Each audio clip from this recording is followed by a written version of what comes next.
Alors mes chers amis, j'aimerais aujourd'hui partager avec vous une idée fondamentale. En tant que juif, mais même, avant tout, en tant qu'homme. Au tout début de la paracha de Shemot, le verset écrit la chose suivante. Vayakom melech hadash al Mitzrayim, asher lo yada et Yosef. Voilà qu'il y a en Égypte un nouveau roi qui a pris le pouvoir et qui ne connaissait pas Yosef. Le fameux Yosef, connu entre tous, qui a sauvé littéralement toute l'Égypte, de par sa sagesse, de par sa stratégie. Voilà que le nouveau roi ne connaissait pas Yosef. Et donc, la suite est bien connue, il s'y est pris à ses enfants, il les a tous asservis. Dans la Gemara, il y a une discussion. Quant à savoir c'était qui ce nouveau roi. Il y a une opinion qui dit que c'était effectivement un nouveau roi, un nouveau pharaon. Jusqu'à présent, il y avait pharaon numéro 1, maintenant c'est pharaon numéro 2. Et donc, effectivement, il ne connaissait pas Yosef. Yosef, c'était le bon ami, le collègue de pharaon numéro 1, pas de pharaon numéro 2. Autre opinion dans la Gemara, qui dit que Melech Hadash, ce n'était pas effectivement un nouveau roi. C'était le même roi. Pourquoi on dit qu'il était nouveau ? Parce que toute sa politique à l'égard du peuple juif s'est infléchie d'un coup dans le sens du durcissement, de la difficulté. Et c'est la raison pour laquelle on dit que c'était un nouveau roi. C'est-à-dire qu'il a adopté une nouvelle politique. Et ça veut dire quoi ? Asher lo yada et Yosef, qu'il ne connaissait pas Yosef. Pourtant, jusqu'à présent, c'était des collègues. Ils avaient des réunions ensemble. Pharaon se confiait à Yosef. C'était des très bons amis. Comment d'un coup il l'a complètement oublié, il est devenu amnésique ? Dit Rashi, non. Asa et atzmo keilu eno makiro. Il a fait Zarma qu'il ne le connaissait pas. Bien sûr qu'il le connaissait, mais il a fait semblant qu'il ne le connaissait pas. Et bien évidemment, même si on considère que c'était un nouveau roi, il est censé connaître un tout petit peu l'histoire de son peuple. Donc dans tous les cas, on est obligé d'en arriver à cette idée-là. Que Pharaon, que ce soit le même roi ou un nouveau roi, connaissait très bien Yosef, savait très bien combien Yosef avait été salvateur pour l'Égypte tout entière. Simplement, ils ont décidé de faire semblant qu'ils ne le connaissaient pas. Ils ont décidé de le méconnaître. Et bien évidemment, la Torah vient ici poser le doigt sur ce défaut-là, qui était celui de Pharaon, qui va méconnaître un homme qui a pourtant été tellement bienfaisant pour l'Égypte tout entière. Et la question qui va se poser est la suivante.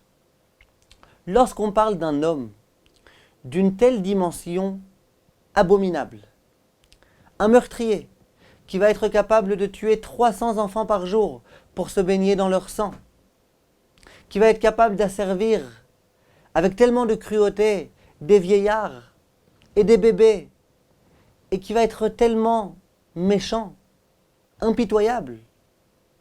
La seule chose qu'on trouve à nous dire à son égard, c'est que c'était un homme qui manquait de gratitude, c'est que c'était un homme qui manquait de hakarat hatov, pour utiliser le terme hébraïque, à l'égard de Yosef. C'est comme si aujourd'hui on me parle de Hitler Ymar Shemo, et qu'on me dit, tu sais ce qu'on lui reproche ? C'est qu'il manquait de gratitude. Quelle gratitude ? De quoi tu parles ? C'est un homme qui n'avait aucune humanité, qui a perdu toute son image humaine. Et tu me dis, tu sais, il manquait de gratitude. Comment comprendre une telle idée, mes chers amis ? Alors en fait, il faut qu'on réfléchisse un petit peu ensemble à ce à quoi signifie la gratitude. Qu'est-ce que la gratitude ? Et qu'est-ce que la Torah attend de nous exactement ? Et on va dire qu'il y a un certain nombre de dimensions dans la gratitude. Première dimension, quelqu'un m'a invité chez lui, il m'a préparé un bon repas, et à la fin je l'en remercie. Bien évidemment, c'est de la politesse, c'est de la bienséance. On ne peut pas encore considérer que du fait que je l'ai remercié, ça veut dire que j'ai bien intégré la dimension de la gratitude et de la reconnaissance. C'est un minimum, le minimum du minimum. Ça, c'est ce qui s'appelle le premier degré de la gratitude. Il y a un degré, peut-être un petit peu supérieur, qui est celui de Rabbi Akiva. Vous savez que Akiva, jusqu'à l'âge de 40 ans, c'était un parfait ignorant. Il ne connaissait rien du tout. Simplement un jour, il a rencontré la fille de Kalba Savoie, qui a vu en lui un homme avec des qualités particulières. Et elle s'est dit, si jamais cet homme-là, avec ces tellement bonnes qualités, s'investit dans la Torah, il deviendra un vrai Rabbi Akiva. Et effectivement, elle s'est mariée avec lui. Et elle l'a motivé. Et elle l'a supplié de bien vouloir aller étudier la Torah. Et pendant 24 ans, Rabbi Akiva a été étudier la Torah. Elle s'est passée de lui. Elle s'est occupée de son foyer toute seule. Elle a été prête à renoncer au fait de vivre avec Rabbi Akiva, qui était un homme avec lequel c'était agréable de vivre. On vient de le dire, il avait des bonnes qualités.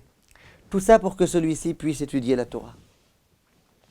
Rabbi Akiva, au bout de 24 ans, va rentrer à la maison, accompagné de 24 000 disciples. Et au moment où son épouse va ouvrir la porte, qu'elle va être tellement joyeuse de enfin pouvoir retrouver son mari, Rabbi Akiva va s'adresser à ses élèves.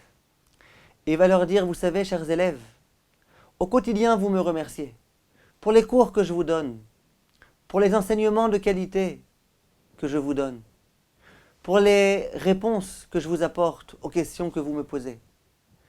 Parce que vous pensez que c'est vis-à-vis de moi que vous êtes redevable. Sachez qu'il n'en est rien. Et il va dire les mots très forts. Sheli veshelachem shelahu. Toute ma part à moi et toute la vôtre, puisque finalement c'est moi qui vous ai formé. Vous savez à qui on la doit? À madame, à mon épouse. Voilà que Rabbi Akiva a été capable d'attribuer à son épouse toute sa propre réussite et celle de ses élèves. Ça, c'est aussi à Karatatov. Quelquefois, malheureusement, les femmes, les rabbanim, elles passent aux oubliettes. On les oublie complètement. Là, Rabbi Akiva était capable de dire, vous voyez, cette femme-là qui, de façon peut-être passive, a contribué tellement à ce que je devienne un Talmid Chacham, eh bien, on lui doit tout. C'est grâce à elle que je suis devenu un véritable Talmid Chacham. C'est aussi un degré de reconnaissance. Il y a beaucoup de personnes qui l'auraient oublié complètement, leur femme. Rabbi Akiva était capable de s'en rappeler et de la mentionner explicitement. Simplement, j'allais dire que c'est encore un niveau de reconnaissance assez élémentaire. Parce que c'est tout à fait normal. Franchement, c'est à elle qu'il le doit, véritablement. Il y a un degré supplémentaire. Ce degré-là, c'est le degré de Rabbi Chia. La Gemara, dans le traité de Yevamot, raconte qu'il y avait un rav qui s'appelait Rabbi Chia. Et sa femme, c'était une véritable acariâtre. Une femme insupportable. À chaque fois qu'il lui demandait de faire quelque chose, elle faisait exprès de faire l'inverse.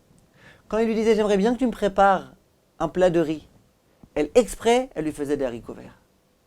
Et quand il lui disait « tu peux aujourd'hui s'il te plaît me faire des haricots verts », elle faisait exprès de lui préparer du riz. Toujours l'inverse total de ce qu'il demandait. À tel point vrai que son fils, Rabbi Chia, il était sage, il était intelligent. Et lorsque Rabbi Chia disait à son fils, s'il te plaît, tu peux demander à maman de me préparer, s'il te plaît, des haricots verts? Le fils, qui était intelligent, il allait voir sa mère, il disait, papa, il a demandé que tu me prépares du riz. Il savait très bien que c'est en lui disant que son père voulait du riz qu'elle lui préparerait des haricots verts, ce qu'il voulait véritablement. Un jour, son père, il l'a attrapé et il lui a dit, je t'interdis de faire ça. Attention, ne t'habitue pas à mentir. Dans tous les cas, cette femme a été vraiment insupportable. Et un jour, plus précisément toujours, lorsque Rabbi Chia se promenait dans le marché et qu'il voyait des objets dont il pensait que ça ferait plaisir à sa femme de les recevoir en cadeau, il les achetait. Et non seulement il les achetait, mais il mettait à chaque fois un bel emballage, un beau papier cadeau autour du cadeau. pour pouvoir réjouir sa femme de la façon la meilleure. Un jour, ses amis l'ont rencontré et lui ont dit, dis-moi, pour qui tu achètes tous ces cadeaux à chaque fois au quotidien? Et Rabbi Chia de répondre, pour ma femme vertueuse. Alors, tout le monde lui disait, ta femme vertueuse, on la connaît ta femme. Peut-être qu'elle est vertueuse le vendredi soir quand tu lui dis Eshet Chayil, mais sinon ta femme vertueuse. Pourquoi tu lui offres des cadeaux? Tu vois pas qu'elle te fait la mort, elle te fait souffrir, elle te contredit sans arrêt. On raconte qu'un jour il y avait dans un hôtel un homme et une femme. Et puis l'homme, il avait super chaud, et la femme, elle avait super froid. Et puis ils étaient les deux allongés, et à chaque fois le mari disait, bon allez on va ouvrir la fenêtre. Il se levait, il ouvrait la fenêtre. Elle disait, tu plaisantes ou quoi, je grelotte? Elle allait, elle refermait. Et lui, il ouvrait, et elle exprès, elle refermait, et lui, il réouvrait, et elle refermait. Au bout d'un moment, le mari, il en a eu tellement marre, qu'il a pris sa pantoufle, et il l'a jetée sur la fenêtre. Comme ça, il s'est dit, au moins, elle sera cassée, et puis, j'aurai de l'air. Il prend sa pantoufle, il la jette, et plaf! La fenêtre explose en 1000 morceaux. Et pendant toute la nuit, le bonhomme dit, enfin je me sens bien, enfin j'ai de l'air, enfin je me sens bien. Et sa femme qui dit, ouais, je grelotte maintenant, t'as ouvert la fenêtre, je grelotte encore plus qu'avant, je grelotte. Et lui, qu'est-ce qu'on se sent bien. Et elle, ouais, tu plaisantes, tu sais pas ce que t'as fait, je grelotte, vivement demain qu'on répare la fenêtre. Bref, le lendemain matin, ils se sont réveillés, il s'est avéré que c'est le miroir qu'il avait brisé en 1000 morceaux, et non pas la fenêtre. La fenêtre était restée dans le même état. Tout ça pour vous dire qu'il avait une femme insupportable. Comment il pouvait tellement la réjouir? Et là, Rabbi Chia a eu des mots importants. Il a dit, je me sens redevable à l'égard de mon épouse, pour 2 raisons principales. La première, c'est que elle éduque nos enfants. C'est elle qui se préoccupe principalement de l'éducation de nos enfants dans le chemin de la Torah. Et tu veux que je ne me sente pas redevable à son égard? Et en dehors de cela, grâce au fait que je suis marié avec elle, je suis protégé. Un homme marié est beaucoup plus protégé du point de vue spirituel qu'un célibataire. Je suis marié avec elle, le fait que je sois marié avec elle, ça me protège. Et donc bien évidemment que je me sens redevable. Et donc bien évidemment que je lui offre des cadeaux. Les cadeaux les meilleurs dans l'emballage le plus beau. Demande le Rav Chaim Shmulevitch, que se passe-t-il ici? Comment Rabbi Chia pouvait mettre sur le même plan le fait qu'elle se tue littéralement pour éduquer ses enfants et le fait qu'elle est belle et donc qu'elle protège son mari de la faute? Autant pour éduquer les enfants, elle doit faire des efforts continuels, journaliers. C'est difficile de mettre des enfants au monde et de les éduquer et de s'occuper d'eux sans arrêt, c'est pas facile. Par contre, le fait qu'elle soit belle, alors elle est belle. Elle a fait quelque chose pour ça. J'imagine qu'elle ne se faisait pas coquette pour son mari. J'imagine qu'elle ne se maquillait pas pour son mari, tel qu'on nous la présente dans tous les cas. Alors quoi? C'était une belle femme. Et le simple fait qu'il était marié avec une belle femme, ça pouvait le protéger. Et alors? C'est une raison pour se sentir redevable à ce point-là. Dit le Rav Chaim Shmulevitch, on voit de là une idée importante. C'est que si jamais je retire un profit de quelqu'un, même s'il n'a rien fait pour, même s'il n'a pas fait exprès, même si ce n'était pas son intention, je profite de quelqu'un, je me sens redevable. Et il faut que j'aide cette personne, et il faut que je réjouisse cette personne, il faut que je fasse tout ce que je peux pour le bien de cette personne. Voilà la leçon que Rabbi Chia nous a enseignée. Au moment où il a mis sur le même plan ces 2 points-là, de la même façon que je dois réjouir ma femme, parce qu'elle se tue pour nos enfants, de la même façon je dois la réjouir. Parce que le simple fait que je sois marié avec elle, ça m'apporte quelque chose d'important spirituellement. C'est une dimension extraordinaire de la Hakarat-Hatov. Il aurait eu 1000 raisons pour lui acheter aucun cadeau, pour au contraire sans arrêt la critiquer. Non, Rabbi Chia n'était pas de ces gens-là. Vous allez me dire, c'est une histoire de l'époque du Talmud, et c'était des rabbanim tellement grands. Mais j'ai entendu du Rav Azriel Taober qui racontait que lorsque son Rav à lui est décédé, il avait l'habitude de se rendre chez un grand Talmid Chacham pour lui demander des conseils. Et il dit, ce grand Talmid Chacham là, qu'il n'a pas voulu citer, il était marié, il n'avait pas d'enfant. Sa femme a été épouvantable.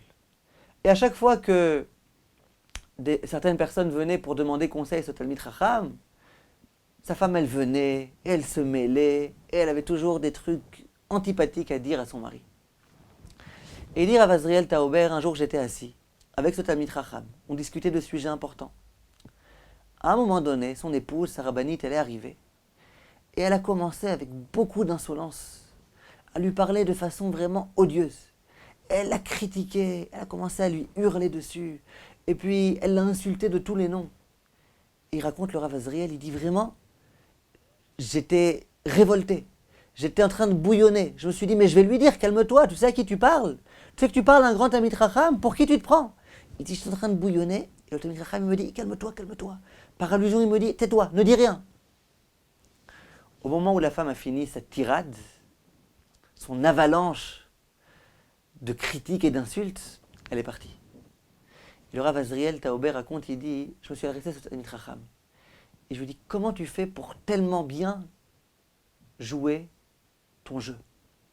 Parce que le Talmid Chacham, non seulement il n'a rien dit à sa femme, mais en plus, à chaque fois il la regardé et lui disait, t'as raison, oui, t'as raison, c'est vrai, t'as raison. Il dit, comment t'as fait pour jouer tellement bien ton jeu? Il dit, le Rav, il s'est mis dans tous ses états. Il m'a dit, dis-moi, tu crois vraiment que c'est un jeu auquel je me suis amusé à jouer? Pas du tout. Comment tu peux me suspecter d'être hypocrite? Je suis très sérieux. Parce que tu sais, c'est cette femme-là qui m'a bâti. C'est grâce à elle que je suis devenu celui que je suis devenu. C'est elle qui me permet de travailler sur mes midotes. C'est elle qui m'a corrigé. Tu crois que je joue un jeu? Il était profondément vexé qu'on l'ait suspecté de jouer un jeu. Or que pour lui, c'était normal. À sa femme, on lui parle comme ça. Ah, elle est difficile, c'est pas grave, c'est sa femme. C'est elle qui lui a permis d'arriver là où il est arrivé. Ça, c'est déjà une dimension particulière de reconnaissance, de Hakarat Hatov. Il y a une autre dimension. Lorsque les filles de Yitro étaient mises en danger par les fameux bergers qui essayaient de leur empêcher d'abreuver leurs troupeaux, etc., à un moment donné, il y a Moshe Rabbeinu qui est arrivé. Et immédiatement, il a rétabli l'ordre. Et il a sauvé les filles de Yitro des griffes de ces bergers abominables. Lorsque les filles de Yitro sont entrées à la maison, elles ont raconté à leur père ce qui s'était passé. Et elles lui ont dit, Ish mitzri hitzilanu. Il y a un homme égyptien qui nous a sauvés. C'est qui cet homme égyptien? Jusqu'à preuve du contraire, Moshe Rabbeinu, ce n'était pas un Égyptien. Dit le Midrash, vous savez c'est qui cet Égyptien? C'est pas Moshe, c'est quelqu'un d'autre. Et ils disent à quoi la chose ressemble? À un homme qui s'est fait mordre par un âne sauvage. Il saignait énormément, et il s'est dit, il faut absolument que je trouve de l'eau. Il a couru dans tous les sens jusqu'à ce qu'il voie une rivière. Il s'est dit, je vais aller dans la rivière, je vais essayer de me désinfecter, je vais essayer de faire ce que je peux. À peine arrivé sur le bord de la rivière, il voit malheureusement un jeune enfant en train de se noyer. Immédiatement, il sort l'enfant de cette rivière et il lui sauve la vie. L'enfant, à ce moment-là, il s'adresse à cet homme et il lui dit vraiment, je tiens à te remercier. Tu m'as sauvé la vie, littéralement. Cet homme lui dit, tu sais, c'est pas à moi qu'il faut que tu ailles dire merci. Tu sais à qui? Il y a là-bas un âne sauvage qui m'a mordu. C'est à lui qu'il faut que tu ailles dire merci. Si tu as un petit peu de courage, que tu es prête à aller le voir, va le voir et dis-lui merci. C'est grâce à lui que je suis venu chercher un petit peu d'eau, et donc que je t'ai rencontré, et donc que j'ai pu te sauver. N'était-ce cet âne sauvage, jamais j'aurais pu te sauver. Dit le Midrash, c'est exactement ce qui s'est passé ici. Les filles de Yitro sont venues remercier Moshe. Moshe leur a dit, mais c'est pas moi qu'il faut que vous remerciez. Vous savez qu'est-ce qu'il faut que vous remerciez? Celui qui est à l'origine du fait que, à présent, je me trouve ici. Jusqu'à présent, je me trouvais en Égypte. Voilà qu'un jour, il y a eu un Mitzri, un Égyptien, qui a levé la main sur un Juif, etc. J'étais obligé de le tuer. Je l'ai tué. Immédiatement, la rumeur s'est répandue. Et donc, tous les policiers égyptiens ont voulu procéder à mon arrestation. J'étais obligé de prendre la fuite. Je me suis enfui jusqu'à ce que je sois arrivé ici. Pourquoi je suis arrivé ici? Grâce, entre guillemets, à cet homme égyptien qui a levé la main pour tuer ce juif. C'est pas à moi qu'il faut que vous disiez merci. C'est cet Égyptien-là. Et lorsque les filles sont rentrées à la maison, elles ont dit à leur père, papa, c'est l'Égyptien, ce fameux Égyptien-là, c'est lui, c'est grâce à lui qu'est venu Moshe Rabbeinu qui nous a sauvés.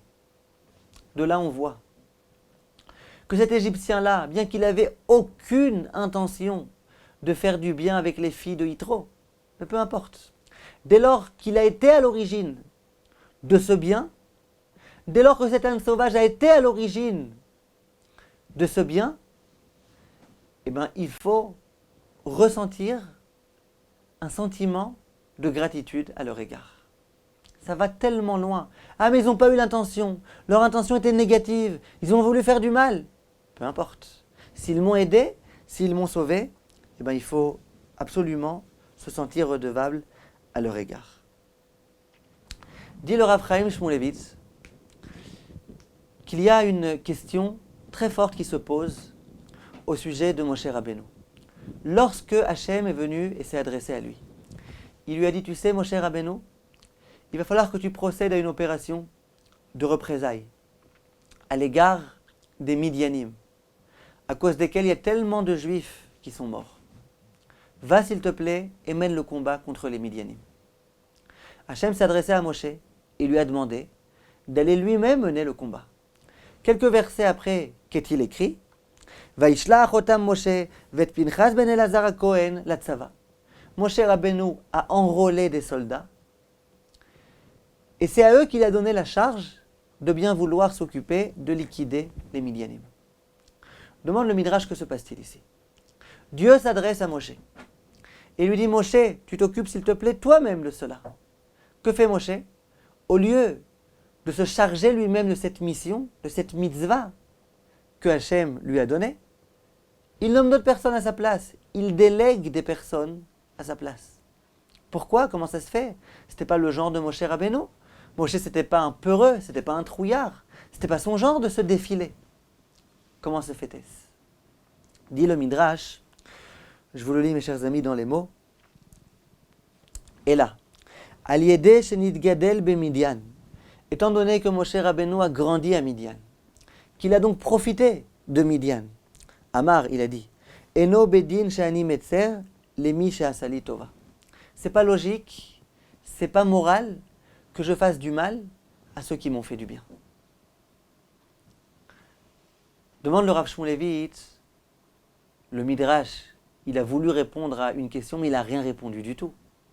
Lorsque Dieu vient voir lui-même Moshe, et qu'il lui dit, Moshe, je te demande de tuer les Midianim, tu veux être plus royaliste que le roi? Tu te permets, Moshe Rabbeinu, de faire la leçon à Dieu?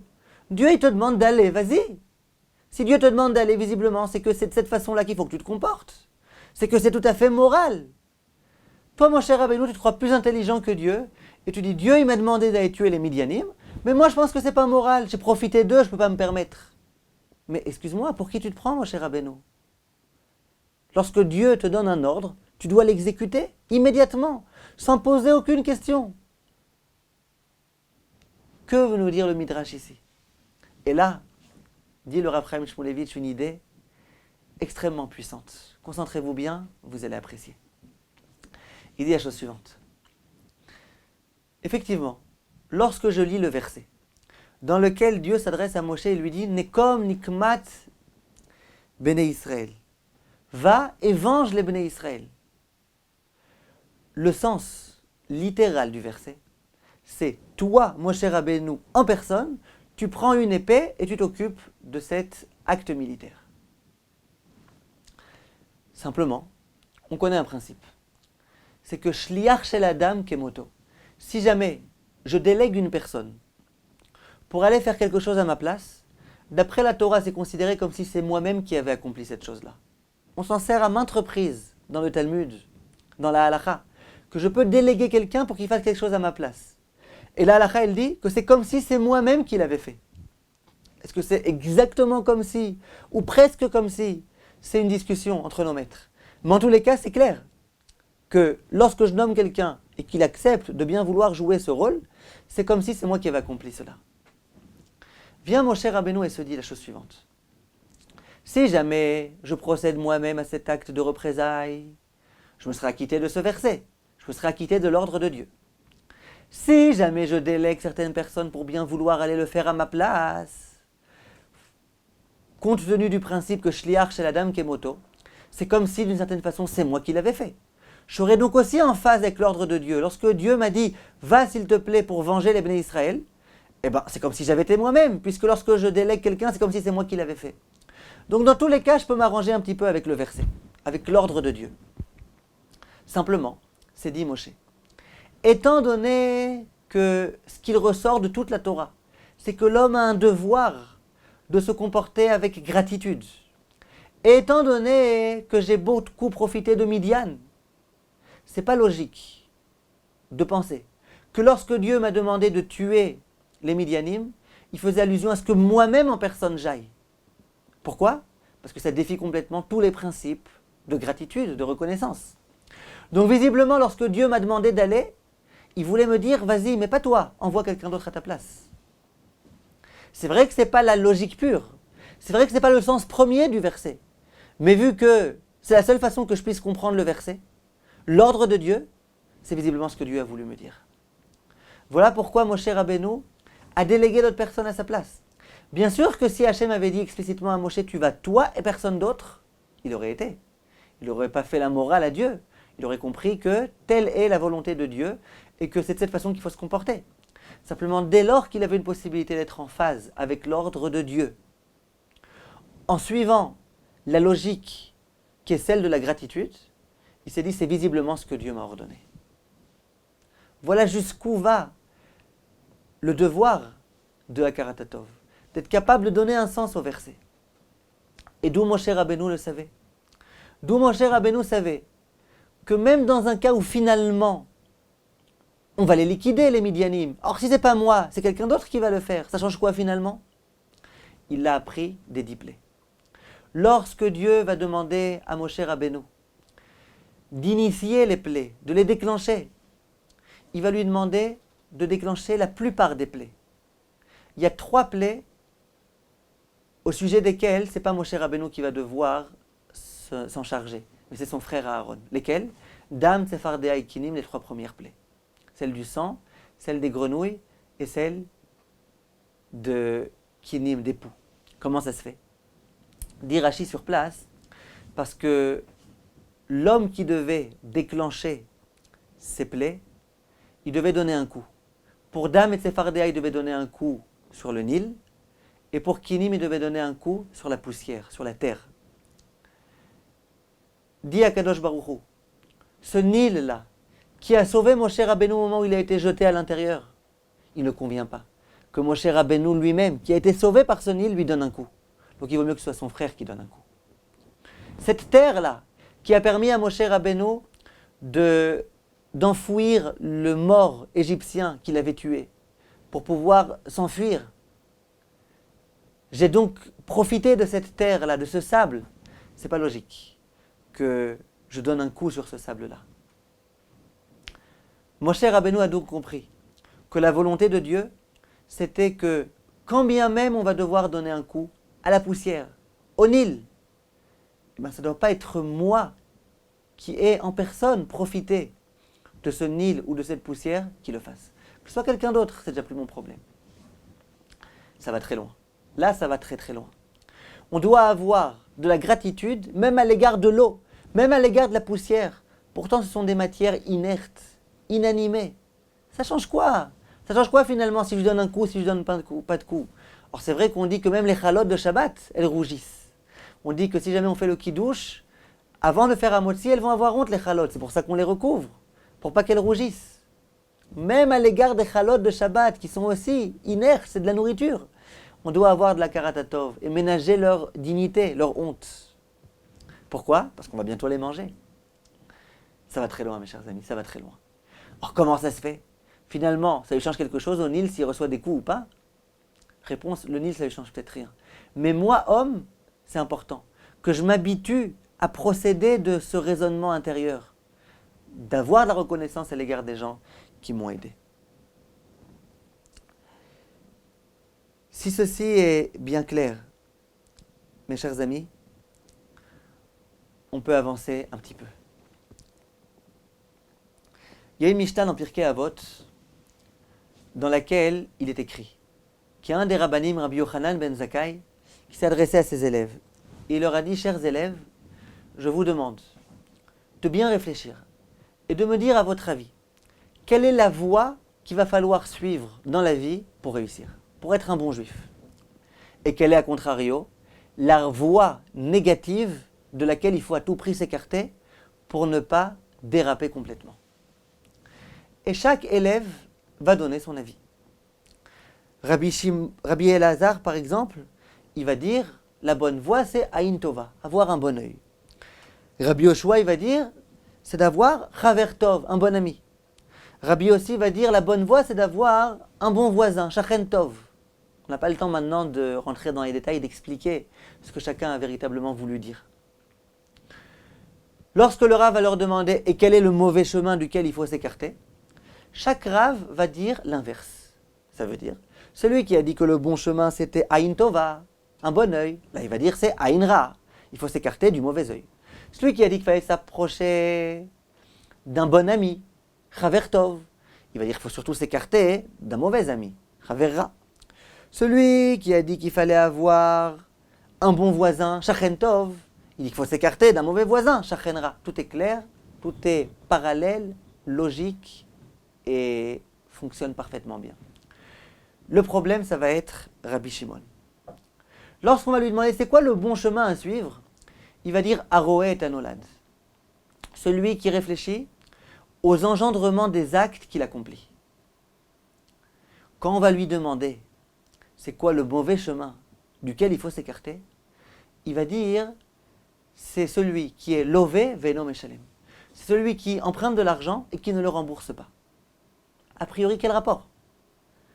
Si jamais le mauvais chemin duquel il faut s'écarter, c'est celui qui emprunte et qui ne rend pas, le bon chemin, il aurait dû dire, c'est celui qui emprunte et qui rend. Il aurait dû dire, c'est celui qui prête de lui-même. Mais quel rapport ici? Comment l'un est l'inverse de l'autre? Voilà la question que pose le Rav Chaim Shmulevitz. Question très puissante. Et il donne une réponse. J'aimerais, mes chers amis, vous donner une autre réponse qui me semble être intéressante, elle aussi.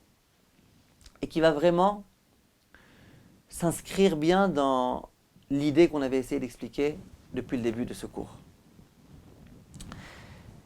Il faut savoir que Hachem nous a créés avec une intelligence particulière. L'homme est doué d'une intelligence. La question, c'est comment il s'en sert. Est-ce qu'il se sert de son intelligence, de son esprit imaginatif, créatif, pour chercher le bien ou pour chercher le mal? Il y a autour de nous des tas de personnes qui nous font du bien, qui nous aident et à l'égard desquelles on devrait se sentir redevable. Et malheureusement souvent, au lieu de véritablement reconnaître les choses positives qu'elles font à notre égard, au contraire, on essaie de se casser la tête pour bien prouver qu'en fait on ne leur doit rien du tout. C'est fou de le constater. Vous allez voir par exemple des maris qui vont dire ma femme, s'il est vrai que je dois la remercier de bien vouloir passer le balai, parce qu'effectivement je sais qu'elle a horreur de ça, et qu'en plus elle a un dos fragile, et que lorsqu'elle passe le balai ensuite pendant 2 jours elle a mal au dos, donc bien sûr que je dois l'en remercier. Mais par contre la remercier de bien préparer à manger, ça pas du tout. Pourquoi? Parce qu'elle adore faire à manger. Or si elle adore faire à manger, tu veux pas que je la remercie d'une chose qu'elle adore, qu'elle aurait de toutes les façons fait, qu'elle n'a pas fait pour moi. Il faut savoir que c'est une grave erreur. Simplement, l'homme a horreur de remercier, de se sentir redevable. Donc il va essayer de créer tout type de théorie pour bien prouver qu'en fait, il ne doit rien du tout à personne. Et voilà, par exemple ici, puisque de toutes les façons elle aime, donc c'est pas la peine de se sentir redevable. C'est du n'importe quoi. Mais voilà ce que notre esprit nous dicte quelquefois, dans la mesure où on veut essayer d'être dispensé de ce sentiment-là qui est celui de la Hakarat Hatov. Ce que la Torah nous demande, c'est tout l'inverse. C'est de se servir de notre esprit, de notre analyse, pour au contraire, essayer de comprendre combien les gens nous font du bien. Essayer de comprendre combien ce que les gens font, c'est vraiment pour nous. et je vais immédiatement, mes chers amis, vous donner un exemple. Il est écrit dans la Gemara que un bon invité, c'est celui qui va être capable de dire que tout ce que le maître de maison a préparé, c'est pour lui uniquement qu'il l'a préparé. Kolma de Avid, Bishvili ou de Avid. Tout ce qu'il a fait, il l'a fait pour moi. Ça veut dire, je suis invité quelque part, dans une famille. Il y a la femme, il y a son mari, il y a 10 enfants. Et puis moi, je suis l'invité. Lorsque je viens et que la maîtresse de maison me sert de la dafina, je dois me dire tout ce qu'elle a préparé, toutes les salades, toute la dafina, elle l'a fait que pour moi. A priori, c'est du mensonge. A priori, moi, je pourrais dire même l'inverse. Je pourrais me servir de mon esprit très intelligent pour dire pas du tout, elle n'a rien fait pour moi. Toutes les façons, elle devait faire à manger pour ses enfants. Toutes les façons, elle devait faire à manger pour son mari. Finalement, pour moi, elle a fait que rajouter un petit morceau de viande de rien du tout. Qu'est-ce qu'elle a fait? Elle a fait pour moi. Et puis en plus, pourquoi elle m'a invité? Pour que je lui dise merci. Et pour qu'elle puisse avoir des mitzvot. Mais en fait, elle s'en fout de moi. Combien de raisonnements je pourrais faire pour arriver à la conclusion qu'en fait, elle n'a rien fait pour moi du tout. Et puis ils se tiennent, les raisonnements. Si on réfléchit bien, pourquoi pas? Là vient la Torah. Là viennent Chachamim. Et me disent, c'est tout l'inverse. Il faut que tu procèdes complètement de l'inverse. À savoir, que tu essayes de faire des raisonnements pour bien comprendre que tout ce qu'elle a fait, c'est uniquement pour toi. Mais c'est du mensonge. Elle n'a rien fait pour moi. Non, réfléchis bien, tu vas voir. Imagine par exemple qu'il n'y avait que toi. Qu'elle n'avait pas eu, cette femme-là, un mari et 10 enfants. Elle ne t'aurait pas invité. Et si jamais tu étais venu chez elle, elle ne t'aurait pas préparé à manger pour toi. Elle l'aurait fait. C'est possible en tous les cas qu'elle l'ait fait. Donc si jamais elle l'aurait fait, ça veut dire que même pour toi uniquement, elle l'aurait fait. Alors c'est pas parce qu'elle a aussi des enfants que ça supprime le fait qu'elle l'ait fait pour toi. Et si tu réfléchis un petit peu dans cet ordre d'idées-là, eh bien tu peux arriver à la conclusion que ce qu'elle a fait, elle l'a fait pour toi. Et donc, il faut que tu te sentes super redevable. Elle a fait quelque chose pour toi.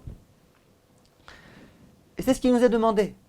Au lieu sans arrêt, quand les gens nous aident, nous demander pourquoi il m'a aidé, quel était son calcul, et qu'est-ce qu'il attend de moi, et quel est le retour. Pourquoi on n'est pas un petit peu plus cool, un peu plus normal? Laisse-toi aller, laisse-toi aller. Quelqu'un t'a fait du bien, c'est qui t'a fait du bien. Qui te dit qu'il a besoin de faire des calculs, etc. Qui te dit? Il t'a fait du bien, il t'a fait du bien. Remercie-le, sois heureux du fait qu'il t'ait fait du bien. Toi aussi. Sens-toi redevable et toi aussi fais-lui du bien. Voilà de quelle façon il faut qu'on se serve de notre intelligence. Il faut qu'on soit capable de faire du pile-poule, mais un pile-poule qui est bienfaisant, qui est positif, qui est porteur de choses positives, et non pas un pile-poule malsain qui a pour but uniquement de me décharger du sentiment de Hakarat que je devrais avoir. Si on réfléchit un petit peu à Paro, on nous dit, il a fait comme s'il ne connaissait pas Yosef. Il a fait semblant, comme on dit. C'est quoi il a fait semblant? Si, il est vraiment devenu amnésique, alors il a oublié. Et puis si jamais il n'est pas devenu amnésique, eh bien il s'en souvient. C'est quoi il a fait semblant? C'est quoi ce jeu-là? Réponse, à mon avis, c'est exactement ça. Paro, il sait très bien que Yosef a fait des grandes choses pour l'Égypte. Simplement, il n'avait pas envie de se sentir redevable. Ben oui, s'il est redevable, il ne pourra pas s'en prendre au peuple juif. Or, que fait-il? Il s'échafaude une théorie selon laquelle tout ce que Yosef a fait, il l'a fait que pour lui, dans son propre intérêt, pour recevoir des compliments, pour recevoir une médaille, pour le bien de sa famille, pour sauver l'Égypte, pour pouvoir ensuite sauver toute sa famille. Et puis il s'est échafaudé encore tout type de raisonnement et qui m'a dit que si Yosef n'était pas là, on n'aurait pas trouvé quelqu'un d'autre à sa place. On aurait pu peut-être s'arranger sans lui. Et qui dit que finalement ce qu'il a proposé c'était vraiment tellement bien. Peut-être qu'autrement on aurait pu s'arranger. Bref, Paro, bien sûr qu'il était conscient du bien que Yosef avait fait. Simplement, il a essayé de se créer des théories selon lesquelles tout ce que Yosef a fait, il l'a fait que pour lui. Sans Yosef, on aurait peut-être très bien pu aussi s'arranger. Bref, on n'a pas besoin de se sentir redevable à son égard.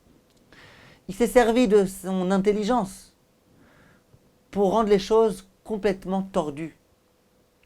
Pour se dire, je devrais être redevable, mais je ne suis pas redevable. Je ne le connais pas Yosef et je ne veux plus le connaître.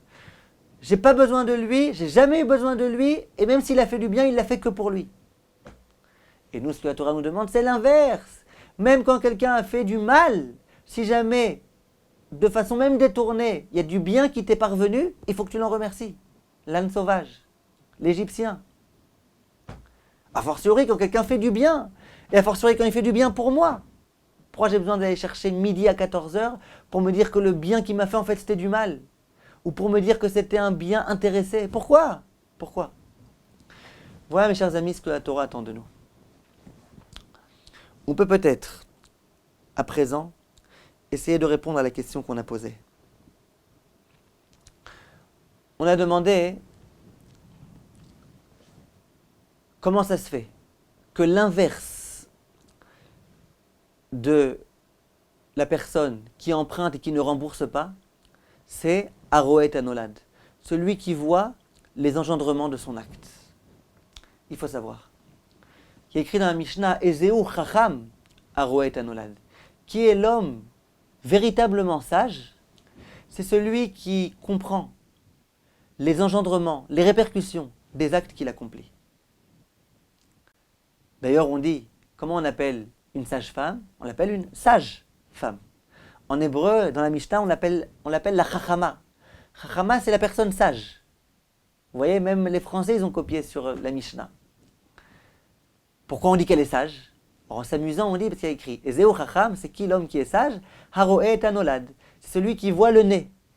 La sage-femme, elle voit le nouveau-né au moment où il sort du ventre de sa mère. Donc elle est chachama. Mais ça veut dire quoi? Ça veut dire que le chacham, c'est celui qui est capable de discerner. C'est celui qui est capable d'avoir une vue large, vaste, sur tout ce qui se passe. Sur tout ce qui se passe autour de lui. Contrairement à l'homme qui a une vue fragmentaire sur la situation précise dans laquelle il se trouve, le sage, c'est celui qui voit les choses avec une vue d'ensemble. Avec une vue, un regard global. Ça, c'est le sage. Lorsque l'homme est roé anolad, ça veut dire qu'il comprend que tout ne s'arrête pas à ce qu'il voit au moment précis, à la minute précise. Mais il y a un au-delà de l'acte. Aujourd'hui, je vais avoir un enfant, cet enfant, il va avoir un petit enfant, ce petit enfant, il va avoir lui aussi un petit enfant. Pendant des générations et des années entières. Des décennies entières. Et puis si moi je suis né, c'est que ma maman m'a mis au monde. Et ma maman, c'est sa grande-maman. Si Roet Anolad, ça signifie comprendre que tout ne s'arrête pas au moment précis. Mais il y a un passé, il y a un futur. Lorsque la femme est en train d'accoucher, vient la sage-femme et lui dit, tu sais, chère maman, je vois que tu es en train de souffrir, mais sache, dans quelques minutes, tu vas voir un beau bébé. Et généralement, les femmes, ça les soulage. Pourquoi? Parce que la sage-femme lui dit, regarde, c'est vrai que tu es en train de souffrir, mais arrête de te concentrer que sur cet instant précis où tu es en train de souffrir. Sache que dans quelques minutes, tu seras joyeuse, tu auras un bébé. Et sache que ta maman, elle aussi, au moment où elle t'a mis au monde, c'était douloureux pour elle. Et pourtant, tu vois, ça a donné du positif. Ne sois pas trop fragmentaire. Regarde les choses dans leur ensemble. Et ça, c'est effectivement une chokhma. Ça, c'est effectivement une forme de sagesse. À présent, on peut comprendre. Fort de tout ce qu'on a expliqué, de tous les exemples qu'on a donnés, on pourra en donner encore des centaines. Qu'est-ce que la Hakarat Hatov? La Hakarat Hatov, ça signifie attribuer les réussites, les bienfaits qui m'ont été prodigués à celui qui en est véritablement à l'origine. Rattacher un profit dont j'ai profité à celui qui en était vraiment l'auteur, le détenteur. C'est ça la Hakarat Hatov. La Hakarat Hatov, c'est me dire, si j'ai face à moi maintenant un verre, c'est pas que je dois remercier le verre, c'est qu'il y a quelqu'un qui est venu et qui me l'a donné, qui me l'a servi. Il ne faut pas regarder juste ce que tu as face à toi, il faut comprendre qu'il y a un ensemble. Ça, c'est Aroé et Anolad. C'est exactement ce qui s'appelle être Roé et Anolad. Roé et Anolad, ça veut dire si je suis là, c'est pas que je suis là. Si je réussis, c'est pas simplement parce que moi je suis un grand homme. C'est que j'avais des parents, et j'avais des grands-parents, et des arrière-grands-parents qui m'ont éduqué, qui ont fait en sorte que je sois celui que je suis aujourd'hui. Et moi, attention, moi, c'est pas que moi ça va être aussi mes enfants, ça va être aussi mes petits-enfants. Si une personne veut pouvoir ne pas être lové veno meshalem, emprunter et ne pas rembourser, si une personne veut pouvoir avoir ce sentiment tellement important de gratitude et de reconnaissance, cette personne-là, c'est une personne qui doit s'habituer dans sa vie à être roé et anolad, à s'habituer à voir les choses dans leur ensemble, ne pas détacher des actes, des réussites, des profits de leur contexte et de leur origine. C'est le pshat. D'ailleurs, on nous dit Hakarat Hatov. On n'a pas dit il faut faire du bien à celui qui t'a fait, on dit il faut reconnaître le bien. Hakara, c'est un terme qui dénote la sagesse. Je connais, je comprends, je saisis ce qui nous est demandé. Sers-toi de ton intelligence pour bien comprendre ce qui se cache derrière chaque profit qui te revient. Qui en est vraiment à l'origine, à qui tu dois vraiment remercier.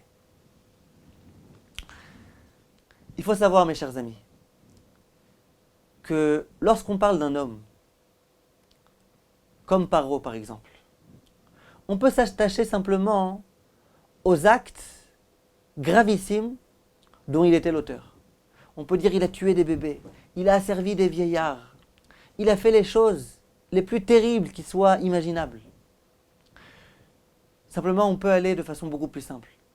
On peut dire Paro, il avait des mauvaises midotes, il avait des grands défauts.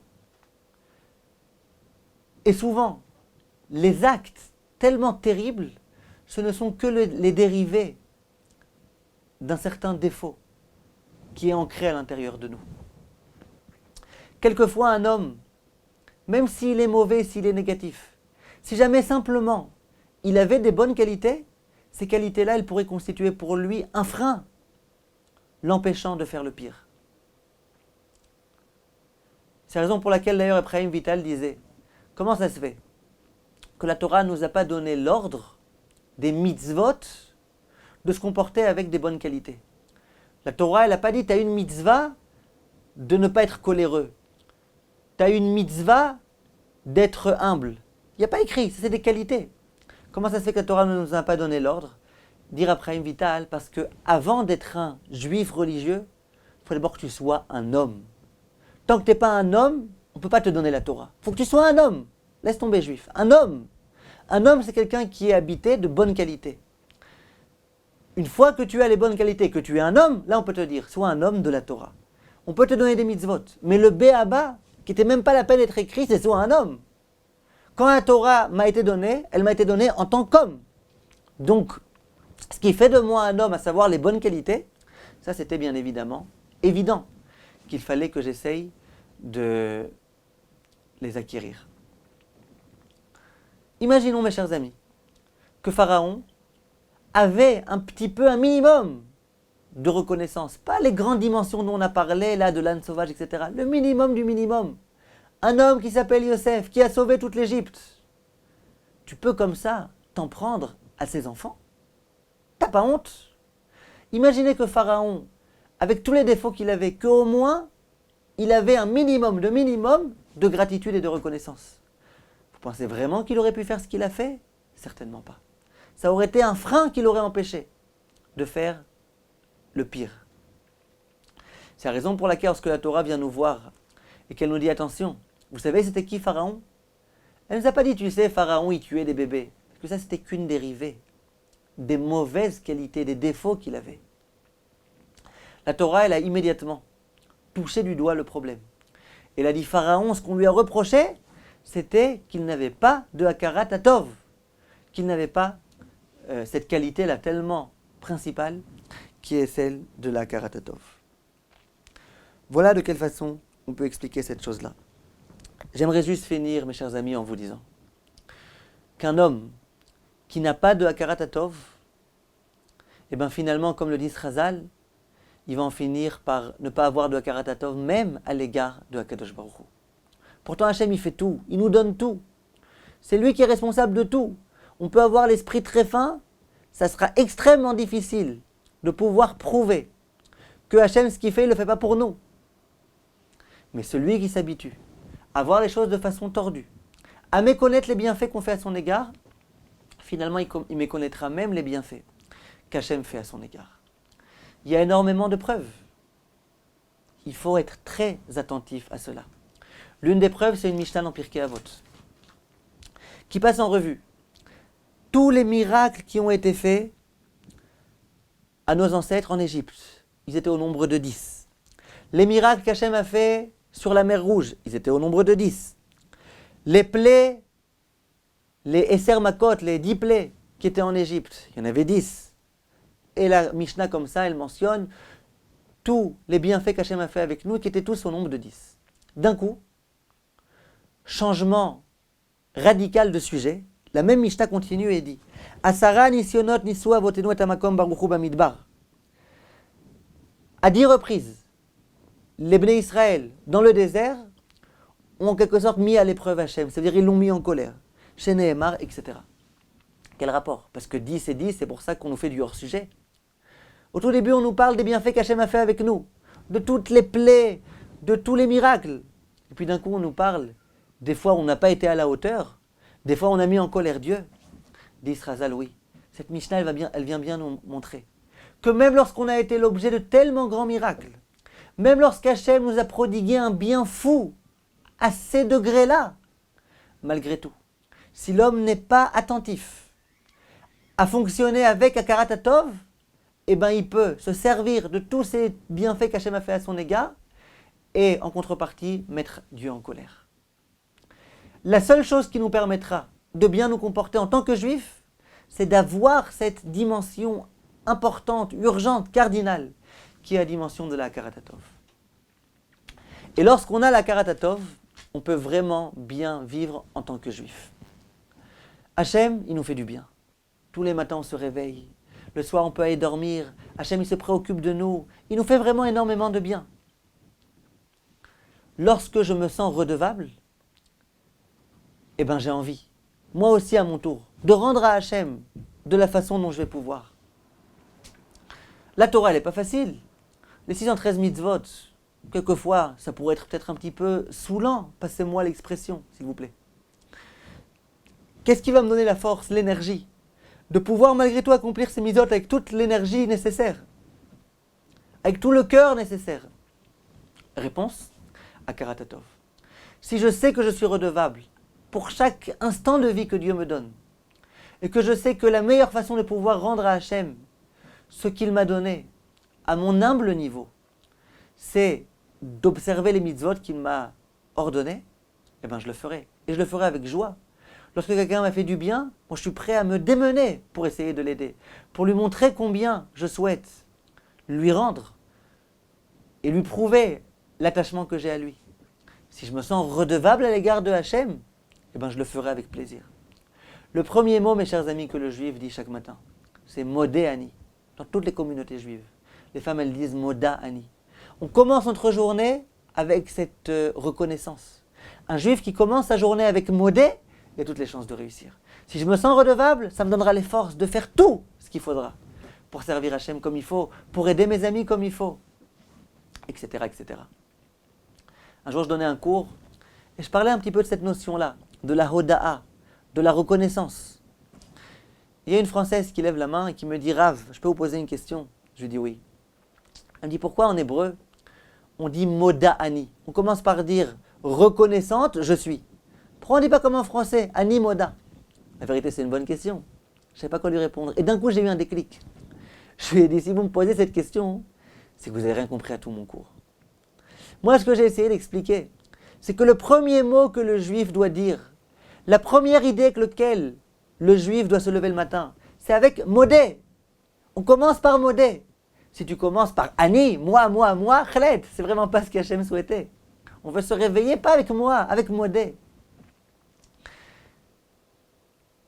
Simplement, et je finis là mes chers amis, on a un grand problème. C'est que sans arrêt on passe notre temps à nous dire que Hachem il n'a pas besoin de nous.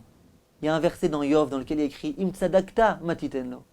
Même si tu fais tout le bien du monde, qu'est-ce que tu lui as donné à Hachem? Tu crois qu'Hachem il a besoin de toi?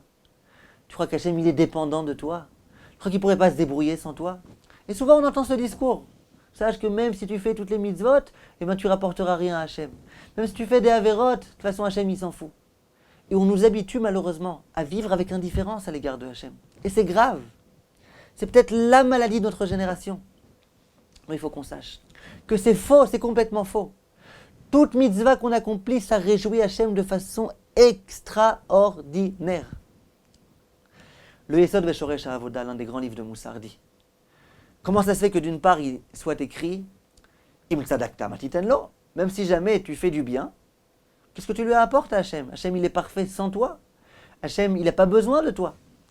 Et d'autre part, il y a une notion qui s'appelle la sot nachat ruach leyotzrenu. Apporter la satisfaction à Hachem. Alors quoi? Quand on fait une mitzvah, on lui apporte la satisfaction ou pas? Dit le Yesod Veshoresh HaAvoda, il faut bien comprendre. Hachem n'a pas besoin de nous. Sans nous, il s'en sort très bien. Simplement, tu veux lui faire plaisir. Tu veux qu'il se sente encore mieux. Alors vas-y, accomplis les mitzvot comme il faut. Et il se sentira encore mieux. Si tu n'accomplis rien, t'inquiète pas. Hachem, il se débrouille sans toi, il n'a pas besoin de toi. C'est pas un petit gamin, il n'a pas besoin de toi. Simplement, tu veux lui faire plaisir, sache que quand tu accomplis les mitzvot, tu lui fais plaisir.